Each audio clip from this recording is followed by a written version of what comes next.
Bienvenido, Manuel Humala, a nuestro programa ¿Quién golpea a quién?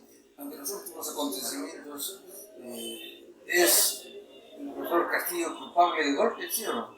Muchas gracias, en primer lugar, a Abraham por hacerme esta generosa invitación. Y qué elocuente eso de quién golpeó a quién, ¿no?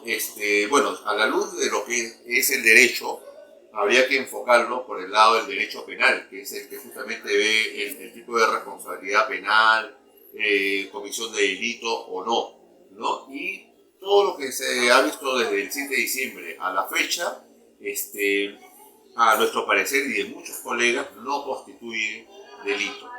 Pero él Hay anunció en un discurso que cerraba el Congreso, que iba a haber convocatoria de la Asamblea Constituyente, que iba a reformar el Poder Judicial, etcétera, etcétera. Claro, en este caso hay multiplicidad de opiniones entre el público en general e inclusive entre los abogados y entre los penalistas, ¿no? Y ahí tenemos el caso de Amoretti, un profesor principal de Derecho de San Marcos, profesor muchos años de Derecho Penal, pero a que consideración de algunos ya es una persona que por su edad o por algunas cuestiones de las vivencias que haya tenido, ha quedado desfasado en el tiempo, ¿no? Y él plantea pues, que sí es culpable, ya ha escrito artículos, lo está colgando por internet, ¿no? Pero no solamente él, Hay varios, pero también hay que ver que hay abogados que como otros intelectuales se venden al sistema, ¿no? Entonces, el sistema paga a aquel que diga que sí es culpable,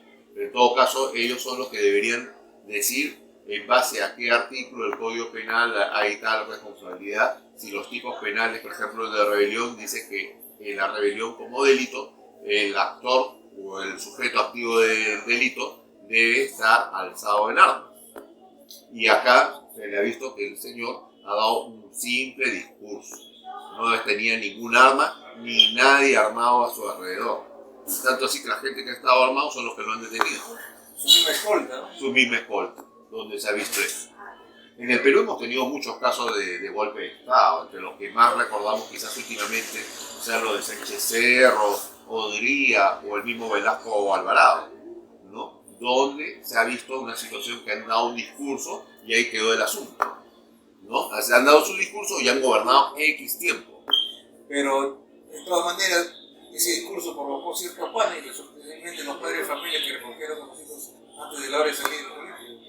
Pero el tener pánico es un delito en ese sentido, para sacarlo de su ejercicio del poder, con toda la secuela que ha venido después, inclusive. Entonces es evidente que a él, como sabemos, ya lo querían quitar del escenario político incluso cuando era candidato, ¿no? Se la tenían jurada de hace mucho tiempo. Antes de la segunda vuelta lo tildaron de ser comunista, terrorista, etcétera, etcétera, y después en el diario Expreso inclusive lo acusaron de ser empresario, lo cual era un sinsentido, porque qué empresario, si le funciona el cerebro, va a estar en cuestiones políticas como el del comunismo y peor en cosas del terrorismo, porque el comunismo no necesariamente acarrea terrorismo. Pero también se le acusó de no ser preparado, ser improvisado, ser una persona incapaz. Claro, pero esa acusación también cae por su peso, por tanto la Constitución del 79, que es la última que debería estar rigiendo ahora, o el mamotreto ese que se hizo de la del 93, que yo le digo la prostitución política del Estado del 93, en ambas dice que los únicos requisitos son peruano de nacimiento y tener mayor de 35 años. Si lo cumple, una maravilla, y si no cumple eso, no procede su candidatura. Y él tenía los dos requisitos. Igual que el caso de Keiko. Ahí no se dice que una persona debe tener un título universitario, un posgrado. Keiko decía que estaba posgraduada en una universidad de Estados Unidos y se ha comprobado que ni siquiera culminó sus estudios de pregrado, teniendo todo fácil, teniendo todo el dinero disponible. Entonces, ¿de qué cosa hablamos? Sí, entonces Castillo, entonces, ¿por qué anuncia ese discurso cerrando Congreso si no va a pasar nada? No tiene sentido. Hay cosas que quizás no se explican. Hay hipótesis de que, digamos, bueno, hipótesis es una palabra un poco grandilocuente que algunas personas lo usan. Hay el supuesto de que haya sido drogado o alcoholizado, y hay otro que lo hayan amenazado contra la vida o la integridad de su familia. Y es una tercera también, ¿no? algo estratégico, diciendo eso que era lo que el pueblo quería escuchar, el pueblo lo iba a defender en cierta manera y algo así, que justamente en cierto modo está ocurriendo. está dándose, ¿no? Claro. Que sería como una jugada maestra. Pero hace mucho tiempo ya se voceaba que iba a haber un golpe de Estado y se decía que los congresistas eran golpistas. Y el pueblo, bueno, estaban en su vacilón de siempre porque, bueno, el sistema establecido nos ha puesto una televisión que lamentablemente, en vez de difundir noticias o aportes culturales, pues nos difunde lo que muchos le dicen la televisión basura, ¿no? Entonces estamos en eso. O nuestra juventud que también, digamos, se distrae con TikTok o cosas frívolas o reggaetón últimamente, ¿no? Abogado Manuel Hernández. Urrutia. Urrutia. Pues no hay que ignorar el apellido de Nuestra Señora Madre. Entonces, estas circunstancias que vivimos nosotros también tienen gran parte de la responsabilidad de los medios de comunicación. Por supuesto, porque los medios, en vez de ser formativos, que según la ley también deberían ser formativos, aparte de la recreación, acá son bastante deformadores de la conciencia pública, ¿no? De la conciencia social. ¿Por qué sería? ¿Qué intereses hay detrás? Hay intereses, digamos, que vienen del extranjero, como el caso del imperio, que se ha visto en muchos países, y lo más cercano ha sido el golpe que se hizo contra Salvador Allende, ¿no? Y ahora contra otro presidente que supuestamente era socialista. Digo supuestamente porque acá se habla mucho de ideologías y lamentablemente la gente no está formada en aspectos ideológicos. Claro, el presidente nunca dio ni un decreto, ley que se amejara a un gobierno socialista, no hubo construcción de nada, no hubo control de precios, ni siquiera renegociación de los contratos ley. Los convenios, claro, los contratos ley con las transnacionales, como llegó a ser Evo Morales. O sea, Claro. nada, ni siquiera algo parecido lo demos, simplemente hubo la promesa electoral de cambio De de construcción. constitución y no más pobres super ricos, pero en la realidad, Claro. nada. Por Ya. eso mucha gente se puso descontenta con el Castillo. Claro. La gente que estuvo descontenta es parte de su mismo electorado y sobre todo del partido que lo impulsó en su candidatura política y lo avaló, digamos, con el voto de sus militantes como Perú Libre. Es un partido que formalmente en su estatuto dice ser marxista-leninista de usamiento mediático, pero que, según los curas del Opus Dei, también se sumaron a hacer campaña descuidando su aspecto religioso y entrando en el terreno político. Por lo menos 2 sacerdotes del Opus Dei se les veía por internet haciendo esto, ¿no? Diciendo que eso acarrea a ser ateo y que como el país iba a caer en manos del comunismo internacional y de ateísmo y cosas por ahí. Claro, Castillo ha sido un candidato pues, de emergencia, ¿no? Ya que Claro. Cerrón, el líder de Perú, Tenía problemas legales que le está impedían. impedido ser Claro. candidato, entonces lo pusieron a Castillo, que claramente se nota, ¿no? Cuando era candidato no estaba preparado, ¿no? Y no conocía de economía. Pero no es un problema no estar preparado. Claro, por Lo eso que importa es tiene tener un asesores. buen corazón y después se vienen y se contratan los asesores. Claro, pero ¿No? parece que ha tenido asesores de diferentes Tendencias. tendencias, leyes, Claro. ¿no? Enfoque, porque se ve, ¿no? Cuando pone el ministro de la llamada izquierda que había, Rey, ¿no? Claro. Y después ponen otros ministros de más El afines con neoliberal. Perú, y después neoliberal. O sea que es evidente que estaba presionado. Claro. de esa manera. No ha podido romper eso porque quizás él hubiese tomado algunas medidas, aunque no sean socialistas, pero más enérgicas desde el comienzo, ¿no?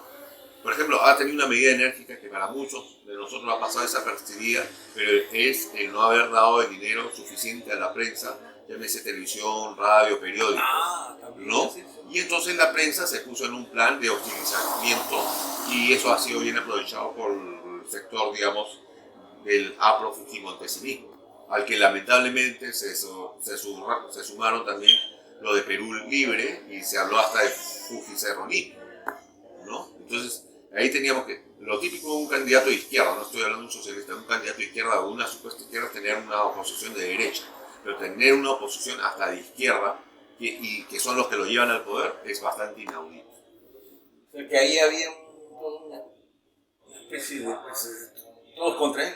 Todos contra él en un momento, ¿no? Allende tuvo en parte el problema no solamente con la derecha, que maquinó con el imperio para que le ocurra lo que le ocurrió, sino con la izquierda del MIR. Pero no con quienes lo llevaron al poder, que fue el Frente Popular, que era la conjunción del Partido Socialista Chileno con el Partido Comunista Chileno. Ellos nunca se opusieron. Una semejanza también ha sido que en este proceso de subida de precios, ¿no? Semejante a lo que le pasó ayer, ¿no?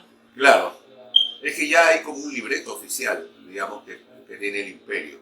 Por ejemplo, mover transportistas. Eso también hubo en el caso de Chile, por ejemplo, de los 70. Y este golpe a partir del Congreso es lo que se dio en Bolivia contra Evo, ¿no? Claro, por eso, ya hay libretos preestablecidos que en todo caso con el tiempo se van mejorando, actualizando. El Castillo no previó como Evo Morales, no se fue antes de que las papas quemaran a México, ¿no? Claro. Él estaba muy confiado, al menos en el lado de sus discursos, que decía que iba a gobernar hasta el 2026 porque veía que las vacancias estaban cayendo, ¿no? Pero esto ha sido una vacancia de última hora, chicha, como muchas cosas que ocurren en la informalidad de este país, que ni siquiera se ha dado la debida estaciones que el mismo reglamento del Congreso estipula para estos casos, ¿no? Porque no se le ha vacado por la tercera, que decían que inclusive no habían los votos, se le ha vacado por un discurso. Y entonces no se le ha notificado para que él haga el descargo. Entonces al profesor Castillo se le vacó, no por lo que inicialmente se le había convocado, ¿no? Por incapacidad moral, por corrupción, sino por un supuesto delito de golpe de Estado. Así es, justamente, entonces no le han dado la oportunidad de defenderse a él ni a su abogado. Entonces no hay debido proceso. Y sin debido proceso que está reconocido en todo el ordenamiento legal internacional e inclusive está en la constitución de este país, eso cae en el vacío. Y no debería haber generado lo que ha generado. Entonces hay la posibilidad de que salga libre. Y si tuviésemos un poder judicial prístino y transparente, debería ser. Pero acá esta gente que ha perdido esta última elección, ya son 3 elecciones que ha perdido, que queda mal con todo el empresariado que ha dado una millonada de dinero, yo creo que han amarrado todo, desde la policía, la fiscalía y también el poder judicial. Y la próxima víctima de esta corruptela va a ser inclusive el Jurado Nacional de Elecciones si no se toman las medidas previas de seguridad. Porque ellos van a querer adelantar en las elecciones y prácticamente borrar a cualquier sombra de socialismo o de socialismo light inclusive. Porque ya no quieren tener, los únicos candidatos prácticamente podrían ser López Aliaga renunciando al municipio y Key. Para eso están trabajando. O sea que gane quien gane, sea o Hernández Soto. Gane quien gane, ganaría a la derecha. Ser un oligopolio político. Claro. ¿No? Sí, en el caso peruano, humildemente yo que alguna vez leí un diccionario político de un expresidente colombiano, ahí descubrí que hay un término, caquistocracia, el gobierno de los peores. Acá yo creo que toda nuestra vida republicana, por lo menos sin contar inclusive el virreinato, estamos de caquistocracia hasta caquistocracia. Por eso teniendo todos los microclimas, todas las riquezas naturales, seguimos unidos como país, sin levantar. Se repite la historia, ¿no? No estamos avanzando. ¿De qué cree usted que sea eso? Nuestra idiosincrasia, una herencia colonial, la fácil capacidad de ser corruptos, ser vendidos, ser detestables. Bueno, la herencia colonial, hay un colega suyo, Johnny Obando, ¿no? Él dice que mucho pesa la herencia colonial que hemos tenido. Él ha escrito sus libros y todo eso, y ha dado conferencias. Inclusive dice que hay algo de esa herencia colonial que es el pensamiento otomista que está insertado como en nuestro cerebro, como en nuestros discursos. Bueno, todos los niños que van a las escuelas públicas pues, llevan unos 11 años de religión católica. Claro, y ese ya es un peso, porque esa religión o secta, como algunos le decimos por el lado, por ejemplo, de lo que hemos reconocido la validez teórica de Max Stirner, es una continua enseñanza a la resignación, lamentablemente. Que la búsqueda de perdón, a pesar de que uno haga la peor canalla posible, incluso antes del amor. Porque esos niños llegan a ser los futuros profesionales. Claro, de hecho. Empresarios, políticos, que tienen esa mentalidad, bueno, puedo pegar, pero al último momento, si me arrepiento, a mí me pasó eso cuando tenía como 17 años con un muchacho de 18 o 19 de la Alianza Cristiana y Misionera, pero que es muy proclive a muchas de estas variantes del judeocristianismo, ¿no? el decir ya, yo peco, pido perdón, Dios me perdona y se acabó el problema y después vuelvo a pecar y eso, y así hasta el infinito.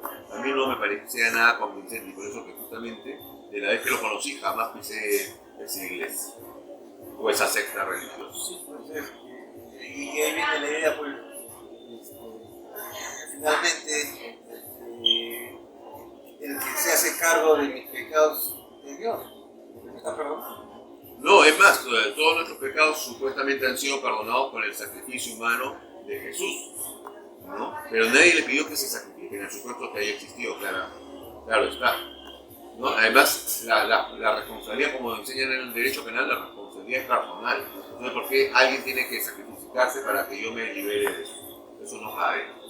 Claro, si lo vemos con el patrón occidental que tenemos vigente hasta ahora, ¿no? Otras posturas dentro del cristianismo un poco distintas, ¿no? También en el cristianismo hay los maniqueos, los gnósticos, una variedad enorme. Gente que ha discutido dentro del cristianismo, inclusive si Jesús es hijo de Dios o no lo era, como un arrio, ¿no? Y que genera el realismo dentro de la Iglesia Católica. Lo reconoce como un gran personaje, igual que el rito escocés antiguo del sector de la masonería que lo reconoce como un gran filósofo. Pero la Iglesia Católica solamente lo reconoce como hijo de Dios y si uno no dice eso es una hereje maldita. Muy interesante. Entonces, cuando la iglesia es parte de la idiosincrasia, de la historia del Perú, ¿no? El Perú existe como tal del virreinato, ¿no? Y de la república, ¿no?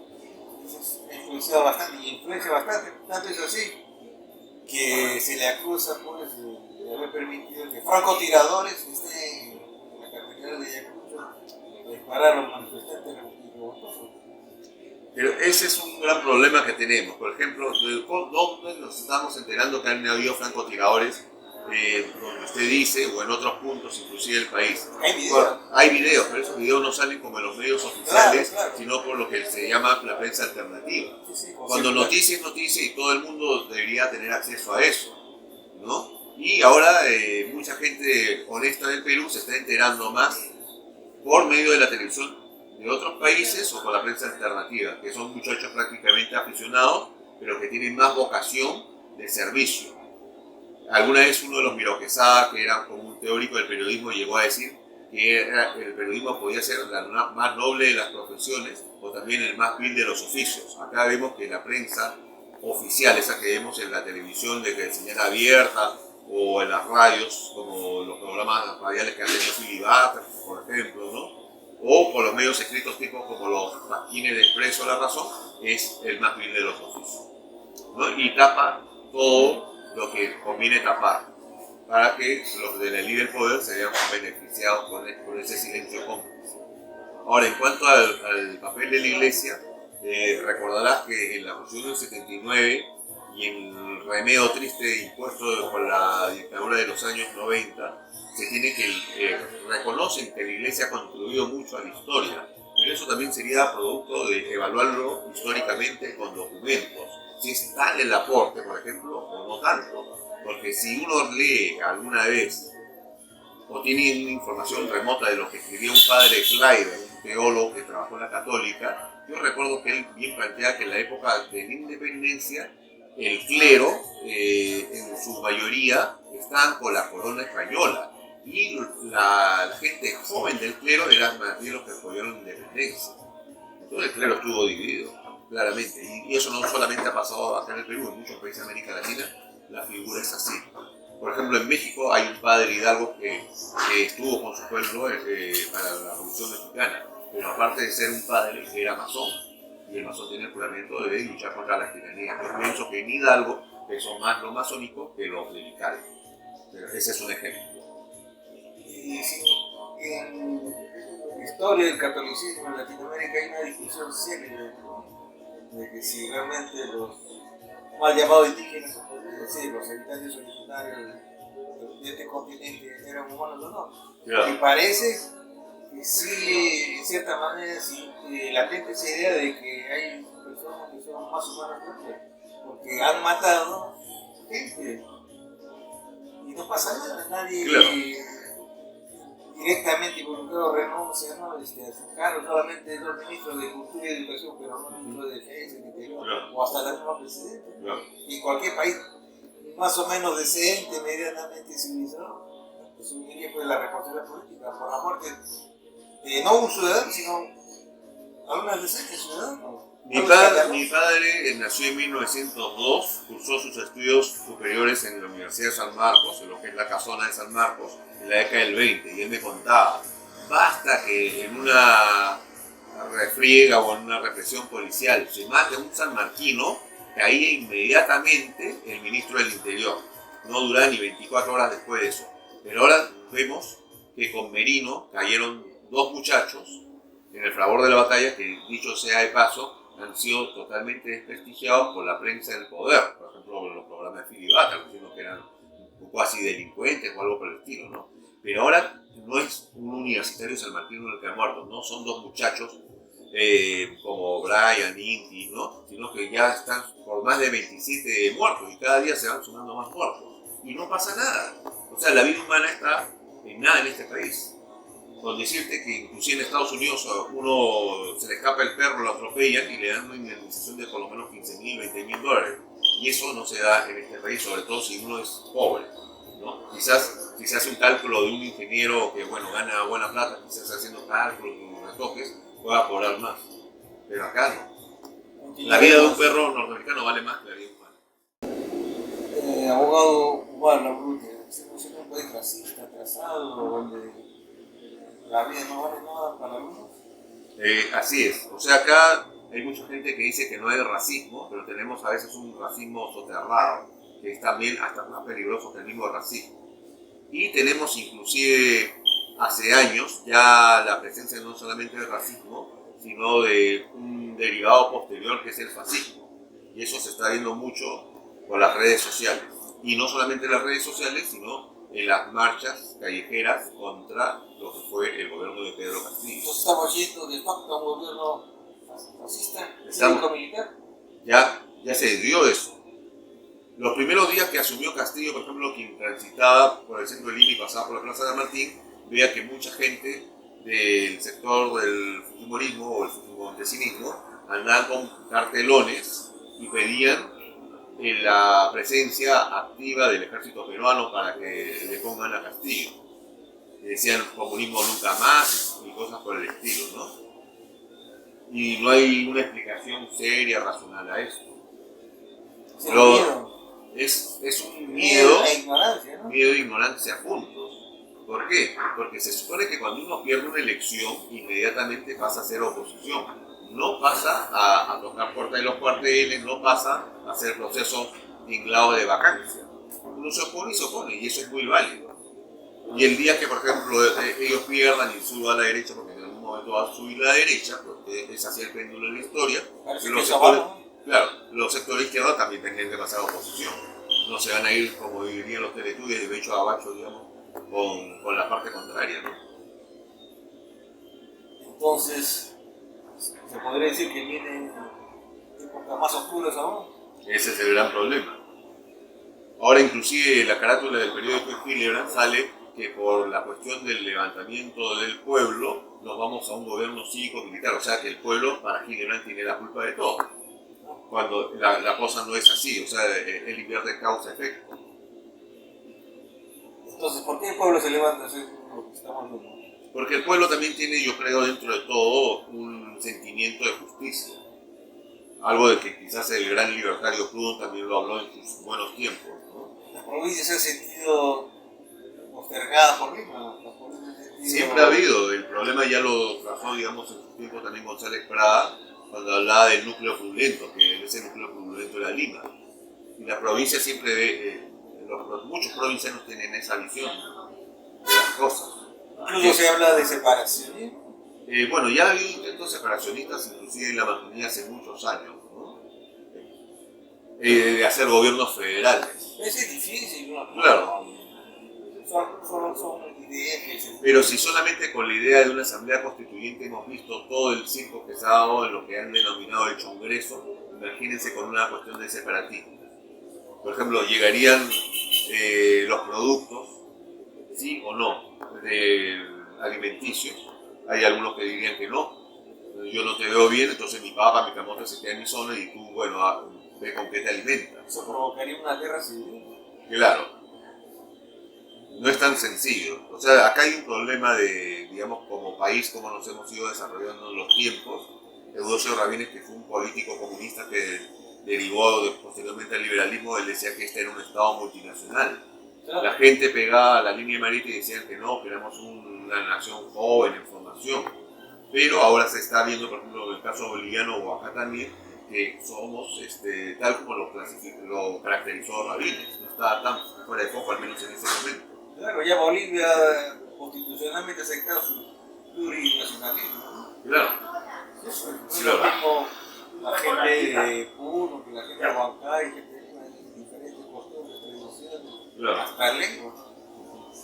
Yo fui amigo del mayor del ejército peruano, expulsado del ejército, Fernández Salvatecchi, ¿no? Y él me contaba, por ejemplo, que por su experiencia vivida, un puneño a veces tenía rivalidad con un cusqueño, un ayacuchano, siendo habitantes de la sierra, pero tenían problemas, por ejemplo, de los huancas con los quechuas y eso, y que lo iban heredando generación tras generación.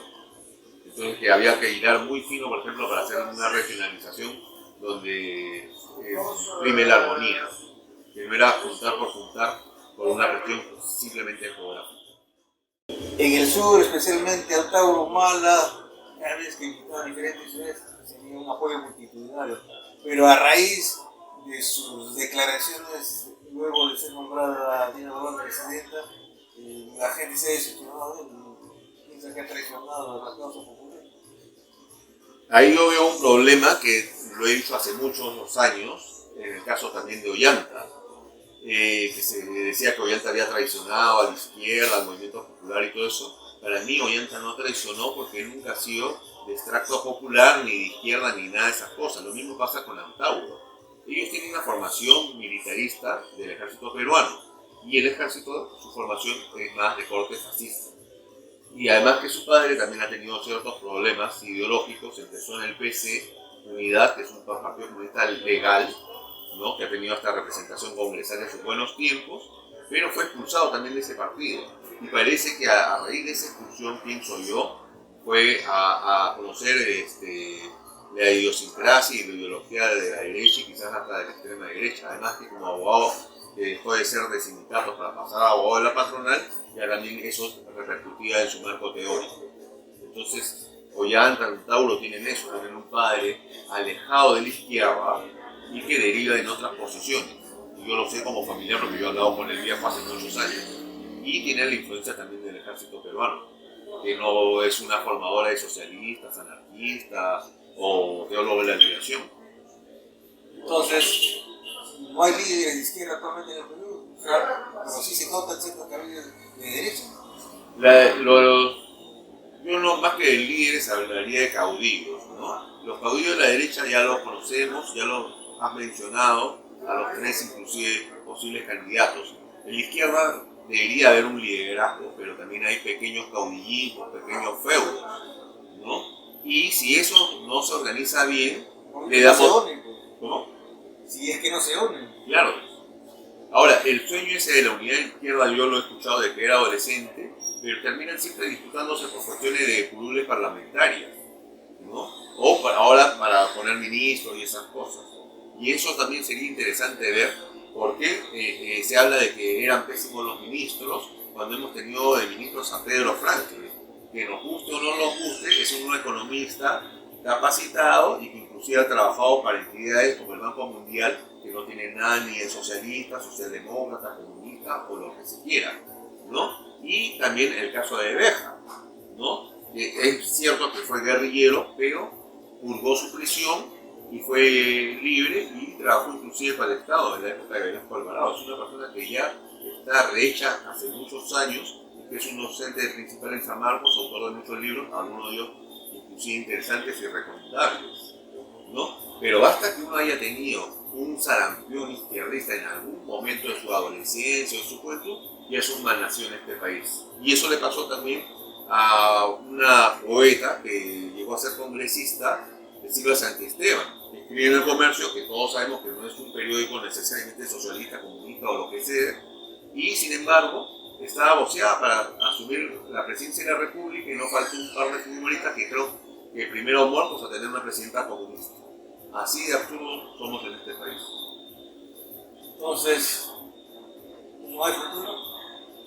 El futuro se tiene que trabajar, definitivamente. Ahora, por ejemplo, la gente de la secta política de Patria Roja, al no poder liderar estas marchas, o la de Merino, por ejemplo, decían no hay dirección partidaria, todo es espontaneísmo, como si ser espontáneo es algo negativo. Hasta la misma Revolución Rusa, ellos deberían saberlo si han leído alguna vez a Trotsky, lo que le llaman el pueblo, las masas que ellos hablan tanto, se pusieron a la izquierda de la dirección partidaria de Lenin. Y sin embargo se lograron los objetivos revolucionarios que tanto les gusta y pregonan ellos. Entonces no es nada negativo que el pueblo se autoorganice espontáneamente. Claro, con el tiempo se sumaron parte de la milicia, ¿no? Así es, claro. Pero acá de esa mentalidad colonial hacer que hasta la izquierda esté pues preocupada en el Señor de los Milagros, porque sin dirección partidaria no hay nada, que es un dogma muy de ellos. Tanto así que yo recuerdo que alguna vez vi un folleto editado por la Federación Obrera Regional Argentina sobre el mito del partido. Ese mito del partido, quien lo vive directamente, son esos pseudopartidos comunistas que hay acá. Muchas gracias, Muy agradecido. Pablo, por interesante. Gracias, muy agradecido.